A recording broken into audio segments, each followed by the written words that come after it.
पुत्र आचार्य भगवती सातप्रिया, भाई जय नारायण थकिया, विकटेश्वर, समस्त परिवार बंधन की ओर से यज्ञ प्रारंभ हुआ। 7 दिन तक हम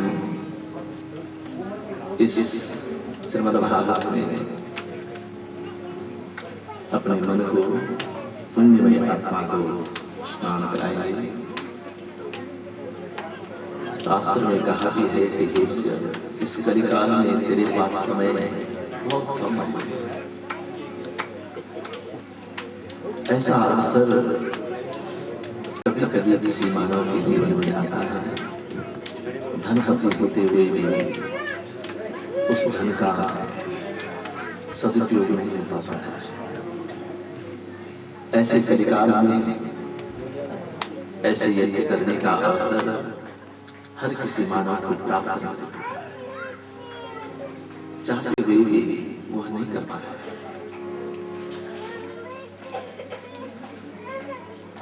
उसी को यह अवसर प्राप्त होता है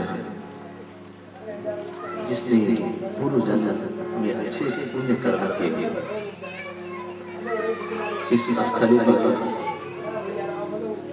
कितने लोग रहे होंगे, कितने चले गए होंगे, कितनों ने इस स्थली पर, इस स्थली में अन्न फल का भोग किया होगा, फिर भी इस स्थली को पवित्र नहीं करता।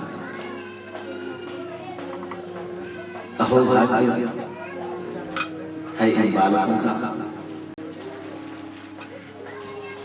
जिन्होंने इस कलिकाल में पितृ हेतु इस यज्ञ का आयोजन करना है। और बड़े भाग्यशाली हैं ग्रामवासी भी, जो 7 दिन तक अतिथियों की सेवा का अवसर हमें प्राप्त हुआ। मानव वही है जो इस शरीर के माध्यम से, इस शरीर के द्वारा अतिथि सेवा कर सके, अतिथि पूजन कर सके, अतिथि का सम्मान कर सके। वही तो यज्ञ है। नर एवं नारायण, नर के अंदर ही नारायण है।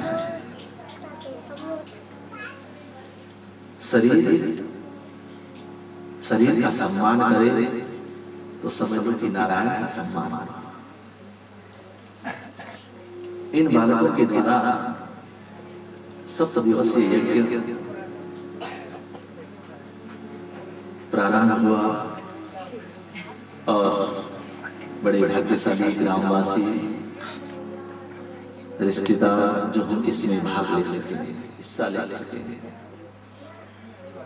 भाग्योदयेन बहुजन्म समार्जितेन सत्संगमं च लभते पुरुषो यदा अज्ञानहेतुकृतमो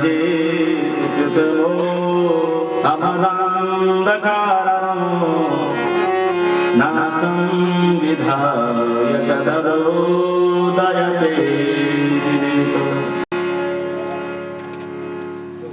इन बालकों के पुण्य कर्मों का उदय, जिसे हम कहते हैं भाग्योदय। भाग्योदय का अर्थ होता क्या है? क्या धन मिलने से भाग्योदय होता है? क्या भौतिक जगत के सुख को मिलने से भाग्योदय होता है? श्रीमद्भागवत क्या कहता है? भाग्योदयेन बहुजन्म समार्जितेन। न जाने कब के पुण्य के हो और आज उनका उदय हो जाता है। जब तक मानव के जीवन में पुण्य उदय नहीं होते, पुण्य कर्म का जब उदय होता है तब वह ऐसे कर्म करता है, तब वैसे यज्ञ करता है। सत्संगमं च लभते पुरुषो यदा, अर्थात सत्संग में जाता है, भगवत आराधना करता है, इस जीवन को धन्य बना देता है। और सत्संग से मिलता क्या है? अज्ञान हेतु कृत मोहांधकार नासं विधाय च तदोदयते। जब वो सत्संग में जाता है, अंधकार उसका जीवन बना है, सत्संग से वो प्रकाशित चल देता है। अज्ञान में वृत्ति जो बनी हुई है, ज्ञान के द्वारा वह अज्ञान वृत्ति नष्ट होने लगती है और विवेक जागृत होता है। बुद्धि तो हर प्राणी हर जीव के अंदर विद्यमान है, ऐसा कोई जीव नहीं है जिसके अंदर बुद्धि विद्यमान है। लेकिन बुद्धि के साथ विवेक केवल मानव के अंदर है। पशु को चारा दे दो, अपने बच्चे को अपने घर को पहचान देता है, लेकिन उसी चारे पर विष्टा मात्र करके पुनः उसको ग्रहण करता है। एक विवेक का अर्थ हुआ अच्छे और बुरे की पहचान करना। अच्छा, मेरे जीवन में अच्छा कर्म क्या है? क्या मैं अच्छा कर्म कर रहा हूं? ऐसा तो नहीं कि मेरे हाथ से कोई गलत कर्म हो रहा जिससे मेरी जीवात्मा, जिससे मेरा जीवन पतन की ओर हो जाए। रामचरितमानस में तुलसीदास जी ने विवेक का विशेष वर्णन किया।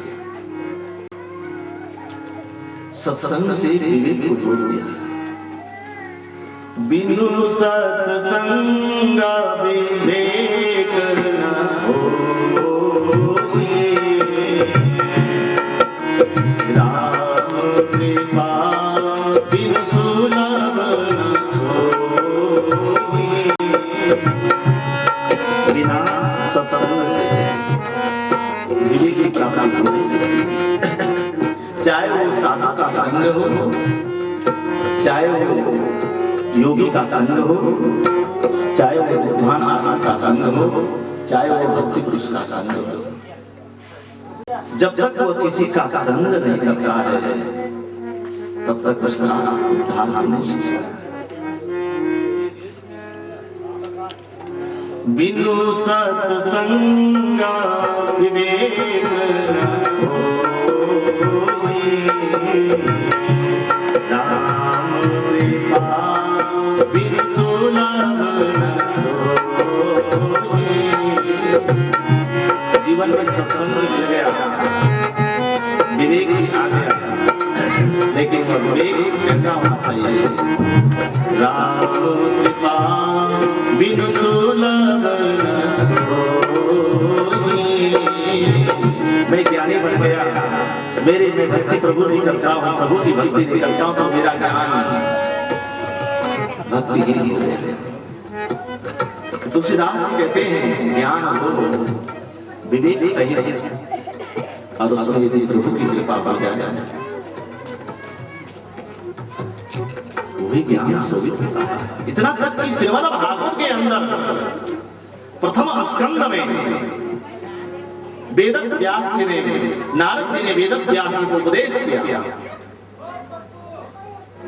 हे वेद व्यास जी, आपने ज्ञान इतना ग्रहण कर लिया, पुराणों की ज्ञाता हो गए, 17 पुराणों का वर्णन कर लिया, लेकिन फिर भी मन संतुष्ट नहीं हुआ, मन असंतुष्ट बना हुआ है। क्या कारण है? मन को संतुष्ट होना चाहिए। जिसने 17 पुराणों की रचना कर ली हो, उसके मन में संतोष होना चाहिए, लेकिन नहीं। आज वेद व्यास जी असंतुष्ट है। तो नारद जी कहते हैं वेद व्यास जी, जानते हो तुम्हारा मन संतुष्ट क्यों नहीं है? गोपियों के लिए, ब्रजवासियों के लिए अहो भाग्यम नंदलोकव्रजोकशाम। अरे भगवान ने ज्ञानी को भाग्यशाली, यन मित्रम परमानंदम, मित्र कौन बना दिया? वो आनंदित जो करने वाला, अर्थात यन मित्रम परमानंदम बना, यन मित्रम परमानंदम पूर्ण ब्रह्म सनातन, जो पूर्ण ब्रह्म है, जो षोडश कलाओं, चाहे वो ऐश्वर्य में हो, चाहे वो ज्ञान में हो, चाहे वो धन में हो, इस मानव शरीर की आवश्यकता है, क्योंकि ये शरीर के माध्यम से ये जीव आत्मा मेरे तक प्राप्त है। इसके अंदर जो विद्यमान होता है, जो मेरा परम मित्र जीव है, उससे मेरा संबंध कराना किस माध्यम से? इस शरीर के द्वारा, इस शरीर के द्वारा। शरीर न हो तो क्या जीव आत्मा धर्म कर सकता है?